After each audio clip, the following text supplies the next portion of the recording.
So the title of this lecture is called Feminist Problematics in Contemporary Art, and I have made a decision to try and focus on a theme that has run through my writing in the last 20 years. So I'm actually going to speak much less about my work as a publisher and an editor, and I apologize to my very great colleagues and artists who came, who I have worked with, that I'm not going to speak necessarily about those things that we have worked on together, including articles and books and many things that we have done. So I wanted to try and find a way to explain the relationship between what I call the feminist problematic as a cluster of questions and this field called contemporary art. And the reason why I'm framing the question in this way is because I didn't want to get caught in any simple and reductive explanation of this is feminist art. So what I wanted to do was to open up the field a bit and try and look at some issues in feminist theories about social justice in relationship to the field of contemporary art, which at the moment is characterized by being increasingly global. And what I'm interested in is how feminist theory now relates to and can be used as a vehicle to discuss contemporary art understood in a global context. And obviously I have choices because this is my lecture, so the choice that I made was not to go through chapter and verse everything that I have published on this subject, but to try and draw out some threads and ideas from the broader mass of things that I have published, and you're welcome to go away and read the other things I publish if you can find them. And I say this because a lot of my work is very, very dispersed. It's been published in other languages, it's been published in small circulation journals.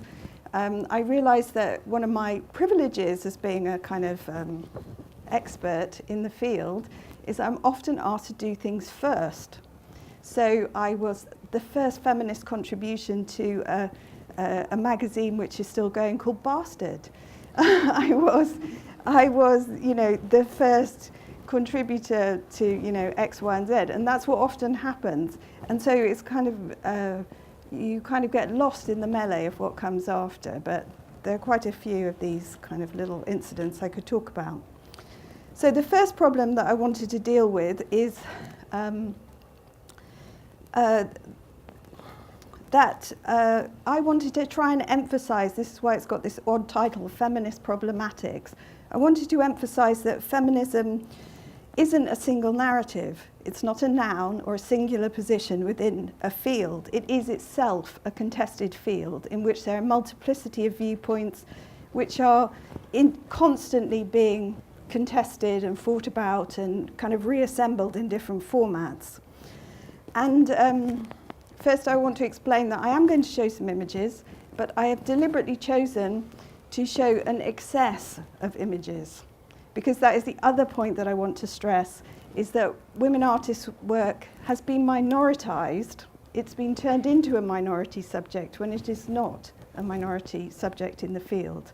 There's much women artists' work that you could see. There's a lot of women artists' work that you could explore. The question is what choices you would make as you negotiate the field. And those choices are largely to do with how you construct a version of the feminist problematic. So I set these slides in contrasting pairs because the other history of feminism that we also have to pay attention to is that feminism in contemporary art is not a new subject, it's a very old subject. It's been discussed, debated, analysed, critiqued for 40 years. So we have this very long trajectory up and down that we have to explore.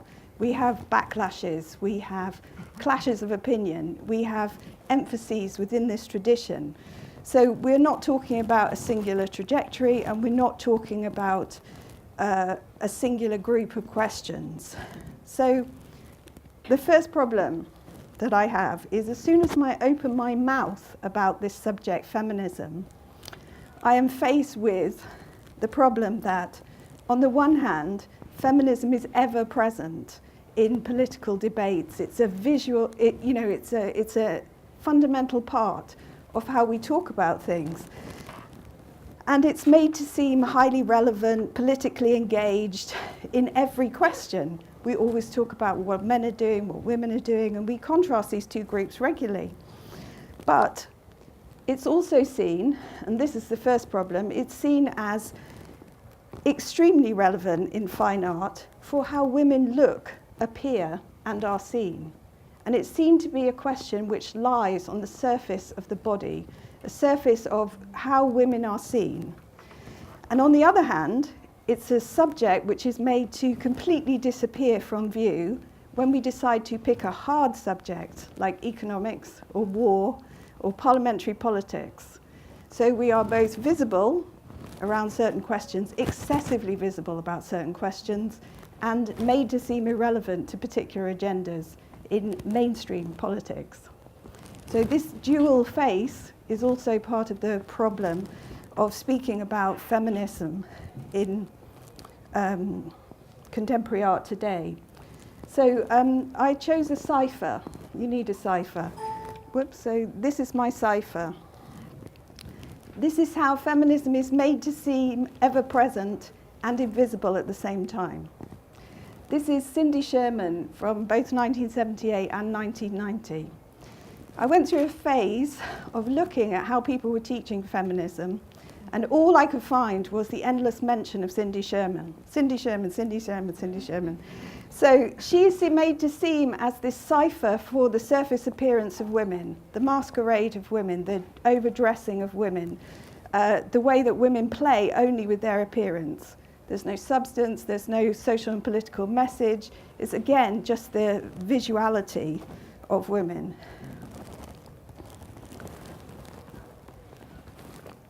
Now, in preparing this lecture, I read again Claire Hemming's great book from a couple of years ago called Stories That Matter.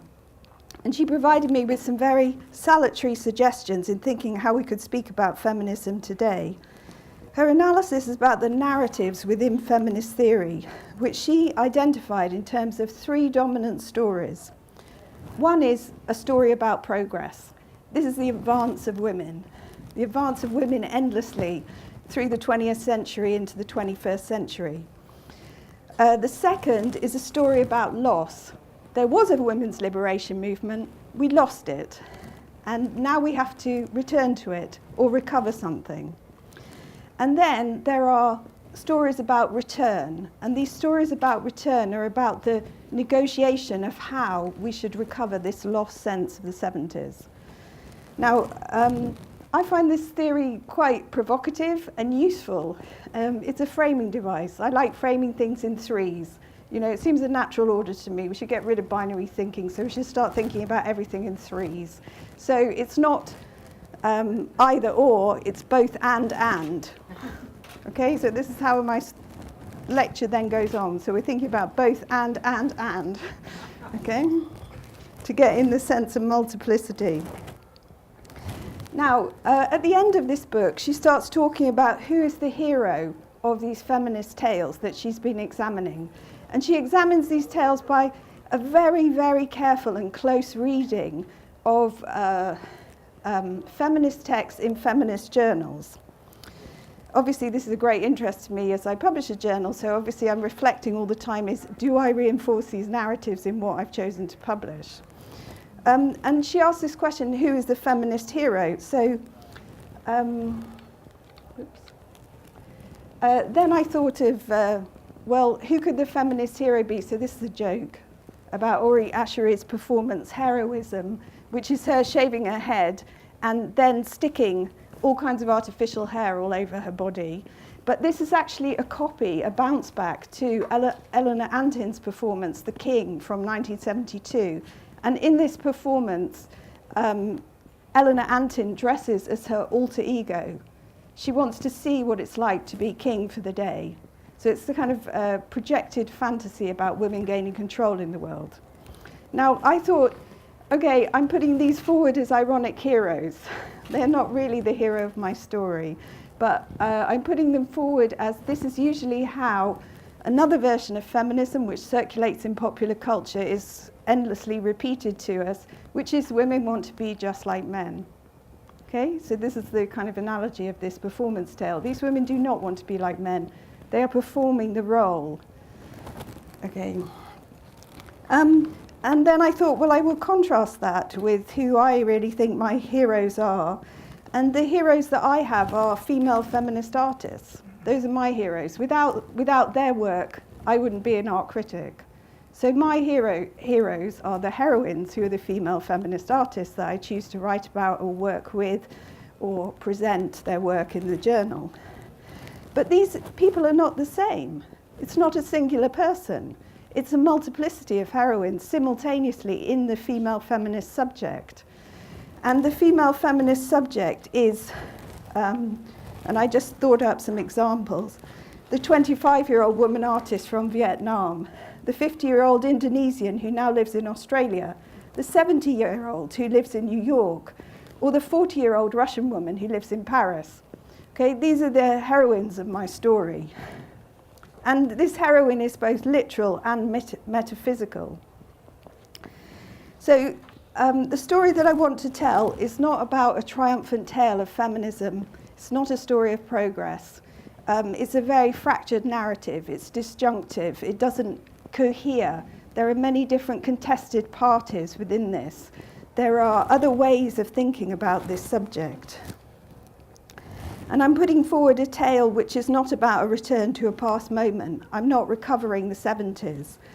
And I'm not trying to suggest that the contemporary moment is somehow better or the future of where we are now. It just happens to be where we are now. So we have to face up to the realities of what was in the past, what can be remembered, how we consider a strategy for moving forward.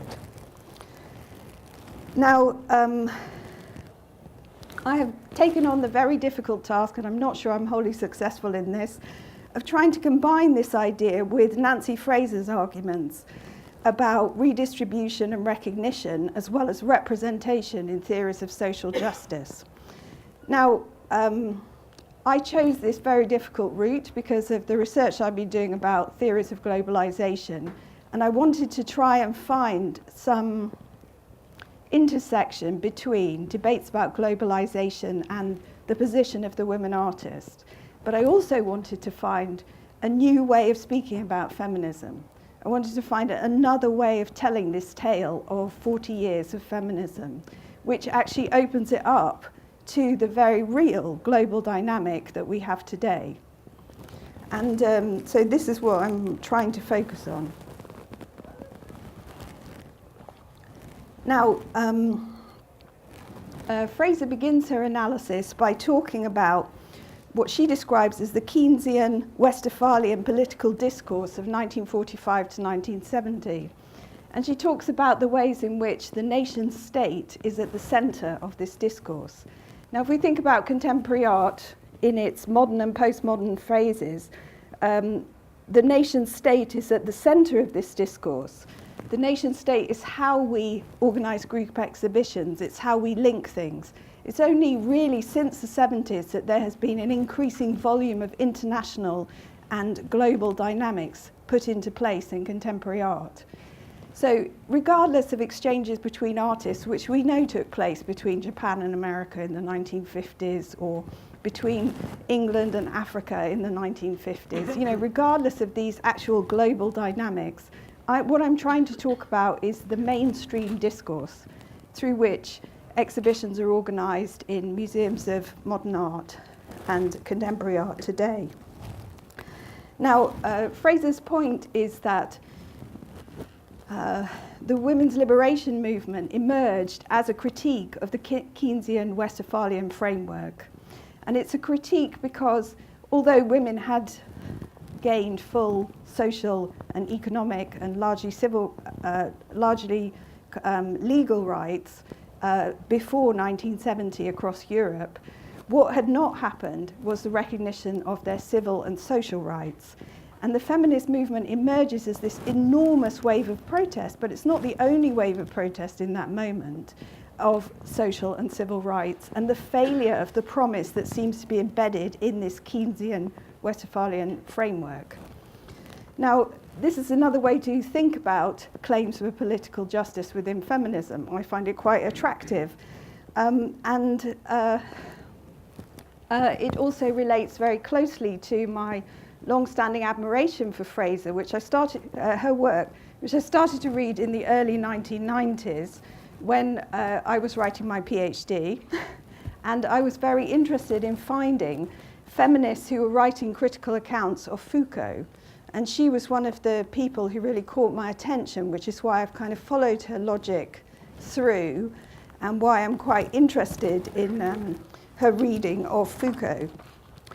Now, there is a salutary tale here which I'm going to tell, which Claire Hemmings highlights another problem in feminist theory which emerged as she looked at patterns in citations in articles. She was very interested in how this long engagement between feminism and post-structural theory had been theorized in the citations of feminist articles. And what she found is that she argued that a lot of the feminist theorists who we most admire today, like Judith Butler, Donna Haraway, and Nancy Fraser included, or Gayatri Spivak, are often described immediately in these tales as following Lacan or Foucault or Derrida. And this homage to their former male colleagues eclipses the view that we actually have of Wittig, Monique Wittig, Julia Kristeva, Lucy Irigaray or Christine Delphi, or the many other schools of feminist thought which emerged during the 1970s, which were hotly contested and debated. The contrast between liberal feminist politics and socialist feminist politics, the contrast between radical feminists and lesbian separatist feminists, but we don't talk about those depths of that tradition. We just talk about following Foucault. So I am now about to commit the error and follow Foucault, because one of the things that I read before as I was putting together this, was thinking very much about why I was so interested in Foucault. What did I think it gave me? What was my explanatory reason for reading this critical theorist and ploughing my way through, hundreds of pages of The Order of Things and Archaeology of Knowledge and all that kind of work, and putting together courses to teach Foucault and Derrida to students? Why did I think this was such a motivating idea? So, I felt that at the time, in the 1990s, it added a very important element to the feminist social history of art in which I was schooled. And this is because it allowed you to think about a discourse being formed by institutions, practices, and people in a way that simply arguing for or against a position did not enable you to think about. And I was particularly, I must say that my reading of Foucault was heavily indebted to my appreciation of another writer, which was Raymond Williams, and his reading of the selective tradition. This is something that I have endlessly come back to, the selective tradition. How does the selective tradition operate to eliminate from view the multiplicity of discourses, the chaos in which social life and political debates are actually formed, to the reductive point that we will only speak about X, Y, and Z, authors or artists, and that they will be the ciphers for a contemporary political debate. I was going to suggest that we have now replaced the cipher of Cindy Sherman with Pussy Riot as a kind of like modern metaphor for how feminism operates today. It's a wonderful example because for 45 seconds of protest, you receive 2 years in jail. It's a wonderful example of the ways in which feminism is punished for expressing political dissent. Okay. I have actually published a very excellent article by Alama Mitrovanova, which is a feminist critique from within Russia of Pussy Riot. So this is why I'm very conscious of this. Okay, so Foucault's own inaugural lecture, which I read, is called The Order of Discourse, and it followed the publication of his book, The Archaeology of Knowledge. And in this speech, he draws attention to how discourses, which may remain open and open-ended, which is what I think feminism still is, become constrained, selected, and organized and redistributed by institutions and practices, including those of pedagogy and publishing, which obviously I'm heavily invested in. This is my example of this operation at work. So here, for example, are two of the largest feminist shows that have drawn attention to a wide international mainstream market. They both have huge, great big catalogues. These are the front covers of the catalogues, which show, in a way, the kind of shock horror tactics of contemporary art on the one hand, and the fascination with the body on the other, of the history of feminist art from the 60s and 70s. But I wanted to also contrast their strategy, because you could say, in the selective tradition, we have reached the plenitude because we now have 200 women artists enshrined in these two exhibitions, and over 50 countries are represented. So now we know what feminism is. All we need to do is teach and read these books. Oh, whoops. Slight problem. As pointed out by very brilliant Myra Shaw, this eclipses all the women artists whose careers began in the 1980s. It's a substantial body of women artists' work. And the reason it eclipses them is because the first show concentrates only on works shown and available and made in the 60s and 70s. And the second one, you had to be born after 1960 to be in it. Okay. Now, for a long time, these two exhibitions formed the dominant narrative. And so I became quite interested with how could I tell a different story from the dominant narrative? How am I caught? I'm caught when I open my mouth to speak about this subject. How can I change the record? How can I provide some other mechanism to which to speak about my subject? Okay, so I'm going to skip a bit. And the other reason that I obviously became very interested in Foucault is to do with defining what I thought my critical task would be. I'm very interested in his theories about criticality and, genealogy and writing critical histories. But what he does is he spends quite a lot of time looking for repetitions and renewals and disavowals and rearticulations in the theories that he's in the discourses that he studied. So this became like, how could I define my critical task? How could I find a way of shifting so that we weren't just looking at objects, at a cluster of objects, at a cluster of names, at a cluster of people, and we actually started to think about the bigger question of how do we theorize our subject? How do we speak about these relationships between feminism and contemporary art? Now, very recently, the theories of what is contemporary art have started to be defined exclusively in terms of a global contemporary. These are two screenshots from a video. It's 4 minutes long. If you can find it online, you can watch it. It's a very exciting 360-degree panoramic view of the internationalization of contemporary art in as it is understood. And it's based on the incredible research of Hans Belting and Andrea Budensieg. And what they have done is they've created a map of the 90 biennales and the development of these 90 art biennales around the world, which have increasingly become global. And what you can see here in these enormous kind of like airlines coming in are the artists being flown in to those biennales. And the next one emerges and they are flown in to the biennales. And what they're trying to do is they're trying to visualize this global dynamic of contemporary art. This is the world in which contemporary art sits now. So then the question is, how can I speak about feminism in this story? And I'm back to square one. I'm back to its presence and invisibility in this story. We are back to the very beginning of feminist analysis again.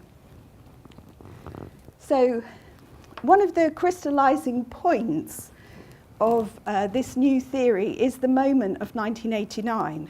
The moment of 1989 is held to be highly significant because Magician de la Terre took place. The other story took place. I think it's the third Johannesburg Biennale took place. It's a whole list of events. This book was published and an exhibition was organised in 1989. It's not there in the story. It's a very inconvenient fact in the story that this was published. But for many people, when this book was published, it was this moment of triumphalism in American feminism that women artists had suddenly arrived in the mainstream. This story about women artists emerging in the mainstream in America and gaining institutional acceptance in museums of contemporary art and in commercial galleries was so important. Oh. But something else happened in 1989. This book, which I have at home, was published. Women in Art in Egypt. It was only published in Arabic. And this was the first book that attempted to look at what did the contemporary mean to Egyptian women artists. And it's the first document, the first collecting together of a group of women artists in Egypt. So what I'm interested in is why these two things don't figure in the story. These documents are there. There's plenty of evidence about women artists to go on. There's plenty of data. There's plenty of records. There's plenty of archives. There's plenty of material. And I'm now going to show a lot of that material to sort of give you an idea. But why is it not part of the story? So these are two screenshots from my website. And in order to make absolutely crystal clear that there is an international dynamic in feminism, I worked with a programmer and we just did this very basic algorithm, and we took all the data from the database and we just said, if it's bigger, it means the volume of publications. But look how many publications that I have either written about, I have either published work about, or I have collected information. My website has this huge database of books, catalogues, exhibitions. So this is one, and this is the other. This is the database, and these are the artists and writers from all over the world who I've steadily been publishing for 16 years. So what I wanted to do was say, well, feminism is part of the story of internationalization. It is part of the story of globalization. But how can I provide evidence of this dynamic when it's not part of the story of the global dynamic of contemporary art? Now, part of the problem is we are so saturated in Britain by the American story. We are so saturated that it's hard to actually conceive of any other story. But we're not alone in that, because the story of feminism in contemporary art is also very American-centric, because the Americans had the highest volume of publications about the history of the women's art movement, the highest volume of publications and exhibitions celebrating the women's art movement in all its diversity, in all its forms. And lots of untold stories have endlessly been published over the last 20, 30 years. So there is an untold story from different parts of the world, but they're not so different, far distant places. This is Elsa Chen's history of exhibitions organized in the 1990s. Again, 1989, very significant start date, please note, to 1999. Okay? But we also have to take into account that until last year, there was no history of German feminism at all. There is no one book that I can point you to. Well, I could tell you to go and read Gieselin Nabokowski's Frauen in der Kunst, but that was written in 1980. It's not a history of feminist art, it's an analysis of feminist critical positions in art and culture. So all there was Irene Bellows' one tiny little article, which was published in a Women's Studies magazine. And this little history is taken from that. luckily, Monica Keichler, who was a student of Irene Bello, has just published her book, which is an analysis of the history of German feminism between 72 and 87, but it's taken a long time. It's taken 40 years for this history to emerge. So another feature of my website, which is a research database for the things that I find interesting and spend time exploring. So it's not just a kind of public resource, it is my public archive. It's like it's just put out there. So people can make what they will of it. And the other thing I did when I changed it into this database a couple of years ago is I changed it so that you can actually do very boring things like search by date and search by country, and you can create these little country histories by the press of a button. Very interesting tactic.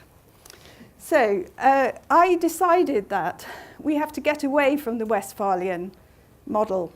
We have to get quite a long way away. And it's not just that feminism emerged in the 1970s as a critique of citizenship in Western Europe. This would again be a gross misunderstanding of what feminism was from the 1970s. Feminism was a movement situated in NGOs, and those NGOs had a world presence very quickly, and it was also recognized by UNESCO through the World Congresses of Women, which started in 1970, I believe, and 75 and 1980, which we also eclipse from our view of the histories of feminism. So what I decided to do was say, okay, let's not focus on the national anymore. I can give you this picture of the national. It's not that illuminating. It's not that exciting. Let's start thinking about international collaborations in feminism. So let's have an alternative history which is about internationalism in feminism. So then what I did was I started to put together a collection of catalogues where I could see an international work going on. Now, feminism has had a lot of bilateralism, one country to another. So there's a lot of shows which are France and China, or England and America, or France and Germany. There's quite a lot of those. But in order to get on this privileged list that I created, you had to have 3 countries involved, more than 3 countries involved. So we begin a history of feminism with the Magna exhibition, which Valley Expo organised in Vienna. And this is just also, there's another illustration here, which is when did feminism end? So here's the 90s. Oh, I missed the 80s. No, a little bit of the 80s. Here's the 90s. Here's up to 2007. So there is this long list. It's a very long list. It's a PDF, and it's got over, I don't know, a couple of hundred exhibitions that have been taking place. Now, what you would also see, if I go back, is you would see we move from the metropolitan centres of Vienna, Berlin, Amsterdam, London, Montreal. We move to Amsterdam, Liège, Odense, LA, Tokyo. Tokyo suddenly comes in Gender Beyond Memory. Antwerp. So we move away from the metropolitan centres, and then we slowly start to move out into Santiago de Compostela and Bilbao. So we get away from the metropolitan centres, but it is also a proliferating discourse, right? And simultaneous to this, which I didn't bring a slide of, which I apologise for, but I should have brought you a slide to show you that in the last 10 years, there have been attempts by women artists in Sweden, in Russia, in Scandinavia, in the Netherlands, to construct a national history, because there hasn't been one. So there have been all these attempts to try and draw together all these little local projects into a broader international frame. So what I'm constantly playing with is this idea of this global international dynamic and this little local problem of feminism thought about in terms of the national. Okay. Oh, and just to emphasize, the list goes on, obviously. We don't stop in 2007. This is the most recent list of 2013. And so when did feminism stop? It didn't stop in the 70s. It continued. And actually what you'll find if you look up any date on my website is you'll find the expansion, the enormous expansion of this discourse as we proceed from 2007 to 2013, that all these little local stories become an overwhelming sort of wave of feminism. So then I thought I would just demonstrate this by saying that we're not just talking about feminism in one country. So this is what you could also find on my website if you just happen to be investigating feminism in China or feminism in France. France was always held up all through the 1980s as this, the French, they're so sophisticated, they have no need of feminism. Right, this was endlessly repeated to me. And actually what I started to unpack was the history of feminism in that country. And now there is a fantastic book by Catherine Gonard and Elizabeth Lebovici on the history of feminism through the course of the 20th century in France. Okay. So the other dynamic is my website only tracks books and catalogues. It doesn't track articles. So again, how can you conceive of this subject? So the books that were available in 1971 are a handful. And this is less than half of the list about what was published in 2013 on this subject. Okay, so again, our common sense view of feminism is very sadly distorted. Now, the other reason that I was interested in Nancy Fraser in particular was because I wanted to think about her claims for redistribution and recognition. She says there can be no, that you could have a situation in which a society would agree redistribution, but would not necessarily have recognition. Or you could have a situation in which recognition would not necessarily lead to redistribution. She tries to consider this paradigm and push the two, because what she's interested in is taking the arguments about social justice and social parity to the stage that we start thinking about participatory parity. This is the word she uses. What are the barriers that would need to be removed in order for equality to happen? You could have a notional equality which wouldn't necessarily result in recognition. You could also have recognition which wouldn't necessarily result in a redistribution of resources. Okay? So she points out the complexity and the difficulties of this paradigm. And so this is the other story of feminism that we also have to tell now, which is the increasing volume of women artists. When I was a student in the early 80s, women artists seemed to be rare beings. They seemed to be few and very special and very rare. The reality is that they have now become the norm. They might be a despised norm, but they're definitely there. They are definitely there in significant numbers, 45%, 50% of all practicing artists, as measured by tax records, as measured by the EU, as measured by the volume of women artists included in exhibitions. So what we have is a changing pattern of recognition that we now also have to pay attention to and give an account of. Because we can no longer say that the only story of feminism is the move from being a minoritized subject to being a normal subject. How can we explain this normality when we want to speak about something that has a trajectory, which has a history, which is something we want to value? Okay, so this is another problematic that I spend a lot of time worrying about. This is some of my own research. I did this little project. I was very nicely invited to be an editor, guest editor for a magazine in Singapore.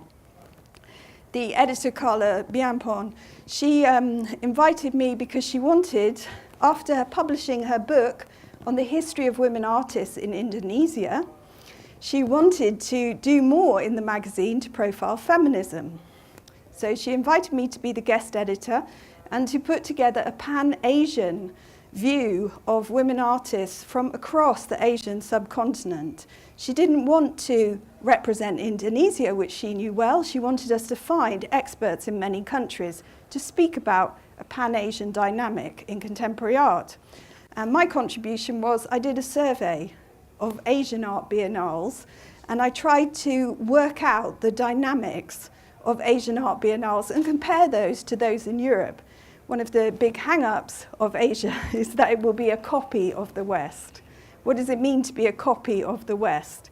Does it mean that you are being more progressive because you have admitted a larger number of women artists? Now, there's some interesting anomalies here, but I'm not really going to go through this. For example, the highest proportion of women, which is 47%, is actually a New York curator, Dan Cameron, when he curated the show. So there are a lot of anomalies here. But there was an association, which I do want to draw attention to, between an idea of progressiveness and including women artists from around the world. And this has become a dominant theme in contemporary art in how we think about it. So,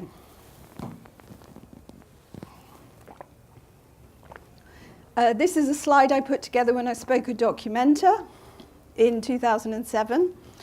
And this was a little map I drew up when I spoke. And Ruth Nowak really appreciated this. She was the curator at the time.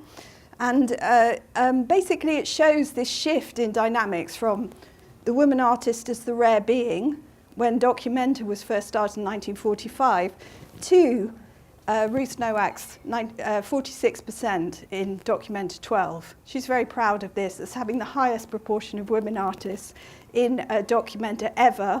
It reverted to 35% in the one after, even though it had a curator who expressed her desire that this would be a feminist biennale. I also put this slide forward as a moment of skepticism. Okay, I'm not going to say this wonderful story of progress of women artists, because if you actually start examining the critical discourse around women artists, we will come up with another tale. So this politics of redistributive justice, this statistical chart, has to be put into context as mapping the shifts, but also not really changing the dynamic. In fact, you could even say, and I have gone so far as to say, this is an unmentionable fact in contemporary art. This is something that is happening that nobody really wants to speak about, because they all want to pretend that there's part of this new liberal global dynamic. They're doing all these critiques of neoliberalism. They understand the politics of the art world. You know, they understand politics in general, but they don't want to speak about this problem. It's like a no-go territory. Okay, so we have been making this point for a very long time about numbers. And this is two examples from the Guerrilla Girls, who again are often held up to be a cipher. So I chose unusual examples, or not the most circulated examples. And this is one of their report cards from looking at the representation of New York galleries. And then they decided to move to Ireland for a project that they were invited to do. So it has the representation of Irish women artists in art schools and museums in Ireland. The other thing is, we've been protesting for a long time about this, but what we don't see is the nature of the protest actually being articulated. What we see is just women are making these same complaints. It's the same problem. So I wanted to draw attention to the difference between these two kinds of protest. Three women getting together to write a manifesto in 1970 that was on a typescript piece of paper and handed out at the opening of an exhibition. And the seminar mainstreamed press conference attention of the Yes Foundation, the Yes Association, who put forward an equality agreement which argued that equality should not just be equality in terms of numbers, it should actually be about tax dividends in the proportion of money actually given to women artists. Okay. And this little project, which I really like, was Sanja Veković's Liverpool, and she put together this project by polling people in Liverpool during the course of the Biennale with key fundamental questions. Do we want gender equality? Well, according to Liverpudlians, no, we don't want gender equality. Okay. So then I thought, okay, what I'm speaking about is the geopolitics of feminist art. I did use it earlier, in earlier articles, I tried to describe what a geopolitics would consist of. But then I thought, okay, well, we'll just stick to the dominant definition. We'll look at developing countries. We'll look at the BRIC definition. Now, I did have this more imaginative plan, but I didn't get it together, which was to find works from 1968 and from the present moment from each of these countries. It wouldn't be hard. So in each of these countries, in the BRIC construction, we have a history of feminist art that could be explored. Many concerns in common. Why aren't we talking about this as central to the subjects of how we talk about feminist art? Now, the new construction in geopolitics is MINT.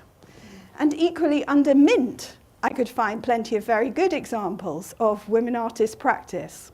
So MINT is Mexico, Indonesia, Nigeria, and Thailand. And I could also find a history of women artists in each of those countries.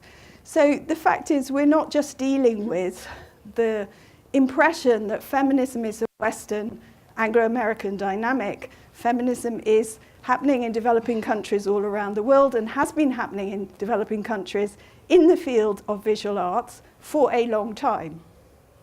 So we have to change our perception about this Anglo-American dominance. So then I thought, well, how do you explain that? Kim Soo-ja's phenomenal piece of work, which is called The Needlewoman, in which she stands in different streets around the world and the crowds push past her. It's just one example. And I had this fantastic photograph, I mean, amazing photograph of it projected in Paris on a building. I mean, you couldn't get more dynamic as a story about globalization. You know, this single woman in peasant dress from Korea standing, the whole world marching past, okay, in Paris. And then I thought about Rina Kalat's work. She did this untitled map drawing in 2011. It's actually made from electric wires, and it's a map of the world in which it tracks the migration patterns across the world. So each of these little arrows tells a different story from the arrows that you could find in contemporary art dynamic that I showed you earlier. And then I thought about city drawings. So this is a contrast, now we get to the contrast, between Tanja Ostojic, who did this project about the lexicon Tanja Ostojic map, which is the migration map of 30 women who share the same name as Tanja Ostojic and who live in different parts of Europe. Tanja Ostojic is from Serbia, the former Yugoslavia, but now lives in Germany. And she traced everybody who's called Tanja Ostojic to see where they were living now. And these little drawings, these little lines, show their migration across Europe. I thought this would be also another way of including the work of Kathy Prendergast, who did this enormous series about drawings of the cities of the world as seen from aerial maps. And these are just two. This is London. I'm not sure what this one is. I couldn't find the reference. But there are 100 of these maps of cities. It's a very impressive big series. And then I thought, well, we need a little spirituality. We need a little culture. You know, we need a little another story to tell. So you can either see this as the most exploitative work you've ever seen by someone. This is Cui Zhu-Wen, called Spiritual Realm, where she asked 100 people to come and stand naked alone in a studio and enact in their bodies their moment of spirituality, to express through their body how they had a spiritual feeling. And then she choreographed them together.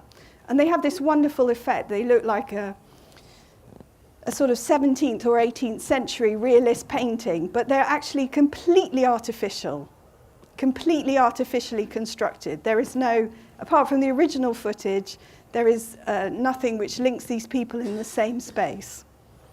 Okay. Now, I then started to think, how could I explain to you the incredible contrast that I see in contemporary art? And I was thinking, why aren't we having this conversation where we could have a conversation between Kirsten Justersen, work in 1969, which is held up in Denmark as one of the key early feminist works, was reproduced on the cover of that exhibition that I talked about, Magnus, in 1975. And Ligia Pape, who's working in Brazil, 1 year earlier, who decides to construct a box and break through the box, right? So could we talk about two contrasting visions on two different sides of the world in this moment in 1969, breaking out and conforming, or trapped, being oppressed, perhaps? And then I thought, well, you know, performance art is just full of these endless repetitions, backwards, forwards, across time. So here is a very nice example. This is Carrie Young presenting Kirsten Justeson's in re-performance, but this is what Kirsten Justeson is doing now, and she's copying Claude Cahun. Okay, so this is, again, what we are dealing with in the field of contemporary art. We're not dealing with a line, we're dealing with a series of movements backwards and forwards across time. This is another example, Lucy Orta, Nexus Architecture, and Ligia Pape, Divisor, which itself is a re-performed work, rediscovered from the archive of 1968 and restaged in 2010. Then I thought, well, we have to open up this debate. We can't just see this quandary in terms of the body or the appearance of women. So I thought this was a good example, again, contrasting Serbia with Bahrain, and thinking about the impact of the veil in Bahrain. So are these women so-called oppressed, or are they standing as for a selfie? You know, and then this endless paint pattern across them. Is this their inner soul? Is this the action of the artist upon the veil? It's very ambiguous work. And this was in a feminist exhibition that took place in Bahrain recently in a commercial gallery to try and say something about contemporary women's situation across the Middle East. And it was a transnational exhibition with 6 or 7 countries included. Lee Bull, who's a Korean artist who first made these cyborg works, which were a kind of attempt to introduce the mass commodity culture of anime into contemporary art, and were much celebrated, is actually the kind of model for Batik. Batik work, I thought, stood very nicely next to Sylvia Fleury, who's an artist who made a reputation in Switzerland with these consumerist installations of shopping bags. And this is an artist who is much talked about in terms of international dynamics, Emily Jacquier, but in 2001 she wasn't so well known, and I published this project that she did, which is called My America, in which she goes into luxury stores in America, purchases the item, takes it home, photographs it, and returns it to the store. Okay, and the actual project is a collection of her shopping, right, as seen through the receipts and the photographs of luxury items that no way she can afford. We could think about the dynamics between the factory of found clothes and Annette Massager in the story of dresses. Again, this is a contrast between France and Russia. It's a very well-known international dynamic, France and Russia. But I just thought it would be an interesting way to try and address two different politics. One is an artist in France who presents the work, and the story is a story about her personal memories, her associations with particular clothes, and her associations with parts of the body. And these works by Natalia and Gluckler, these works emerge out of their work with teenagers in workshops discussing associative memories invested in the clothes. And then they build up the works on the basis of those discussions. They do exhibit them as fine art objects, but they're actually coming out of a workshop practice.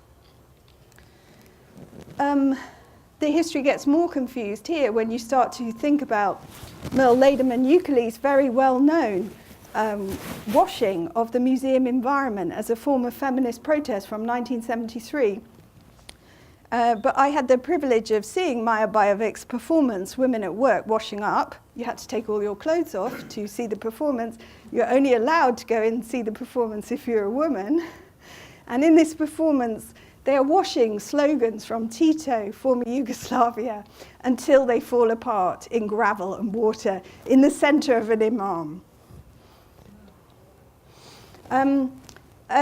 Obviously, these have echoes of other works. So Maria Paneska-Berez in Poznan, in the countryside, in one of the projects that she did at a small feminist conference in 1981, decided to wash the words feminism.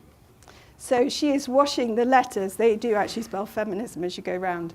And this is contrasted with Masha Chukova's performances, which are very ironic, but they're about the beautiful housewife, the myth of the beautiful housewife who still has to clean the dishes and wash the floor, even if she's now wearing a beautiful dress. Obviously, there's a wonderful contrast to talk about in craft. So this is my contrast between Sue Richardson's 1977 Crocheted Breakfast, Judy Freire-Siban's installation from the Philippines. Now, the history of feminism contains many anachronisms. This is one that I can proudly say that I have uncovered and showed to Connie Butler, who then incorporated it in WAC. And this was uncovered through my meeting Kirsten Justerson and interviewing her in my journal. So I can say I did this.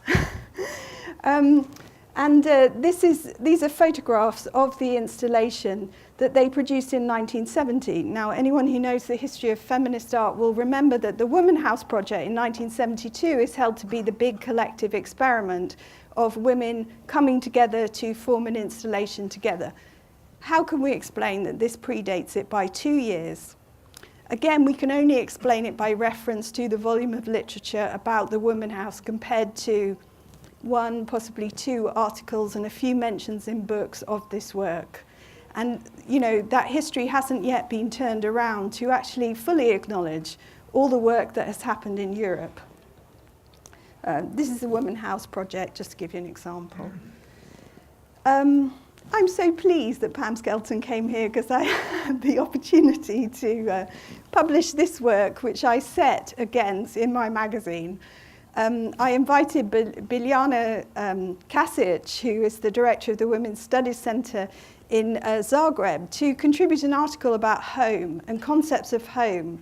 And I was able to put forward 2 projects which explain the difficulties of thinking about home for people who have lost their home. And this is Pam Skelton's work, which is a video installation where women refugees from the Balkans Wars explain their sense of home. And this is in contrast to Sanja Vekovic's project, which is on the streets of Zagreb, which was a project about the violence, continuing violence against women, domestically and through the war, and is, again, a memory of home, where there is no security within the home. Okay, so I could spend a lot of time talking about that because I wrote one of the catalogue essays that was the first exhibition of this work in Zagreb. So I was one of the contributors to it. Okay. The other problem that we also have is, where are your feminist foremothers? So a lot of the work that I've shown is in the 70s, but certainly WAC's contribution was to readdress people to the 60s. So these are just 2 examples from the 60s. And then this question of feminist foremothers comes up again and again, particularly in artists from Mexico or of Mexican origin. I mean, this is just one example of Frida Kahlo and memories to Frida Kahlo. But, you know, we have this endless celebration of previous models. I mean, the Claude Cahun, Kirsten Justerson is one. We are looking at a history of women artists and making work as a response to the history of women artists as it is increasingly written. Again, about every subject in the world that has touched the agendas of contemporary art, about war, about migration, about poverty, about refugees, about the situation of migration, you can find feminist works which are responding to that. This is a very good example because it's about women in the military in America. And women in the military upholding military honor while knowing that persecution was taking place in Guantanamo. And these two are exposed in this video, both by the national anthem and also by the soldier going offset and appearing in the video at the background, beating the prisoner. We could think about the past versus the present. There are many feminist works which are now restaging much earlier works. Martha Rosler is just one good example of works that she made in the period 67 to 72. And this is her remake of the Gulf War in 2004. I also wanted to show Olga Kisleva's work because I just published an ebook about her, but I thought this project, which is not in the ebook that I published about her, was quite a good one because this is also about the problem of labor, the problem of creative labor. So here we have the artwork that people do and their day job in two contrasting works. So the artwork that people do and their work as a masseur, the artwork that people do and the work that they choose to produce. Okay, so there is a lot of strange feminist work around. Araya Rasjam-Rayanzook from Thailand is a very good example. In this very poetic series, she reads two dead bodies. She tries to invest the memory of stories in these dead bodies. Okay, so Sapler and Gukla again, maybe I'm overemphasizing their work, but they did this fantastic project which was about taking ballerinas, Russia's favorite export, to unemployed people and offering them this as a cure or as a sort of way of reinvesting their life with spiritual meaning, which is what she believes art should do, or they believe art should do. So I think their manifesto is very interesting. And I would spend a long time talking about it if I had time. This is another example, again from an article I published by Jun Ri from Korea, who's a Korean scholar, which is a contrast between one of these other major international conflicts between Korea and Japan. In Korea, because of its history of being colonized by Japan, has a very ambiguous relationship to Japan. And so what she did in this article, she contrasted Mariko Mori's girl-type strategy of the anime character. This is Mariko Mori in performance in the streets of Japan, and contrasted it with Lee Bull's performance of Am I a Cyborg, which was a protest about abortion rights in Korea. This again, I've done all this to emphasize difference, to emphasize the incredible field that I work in. You know, the range of work, the diversity of opinions, diversity of positions taken. And throughout this lecture, I've concentrated on works which I could make a very long argument about reflecting a female feminist subject, politically conscious, aware feminist subject. And this kind of excess of images that I wanted to show you was just to kind of like illustrate this point. We have to get away from these very narrow views and limited conceptions that we have of feminism and really start to reconceive of the field as a whole. And this is what I hope that in my professorship and in my future writing, this is further what I will be working on. So I'm going to stop there. Thank you.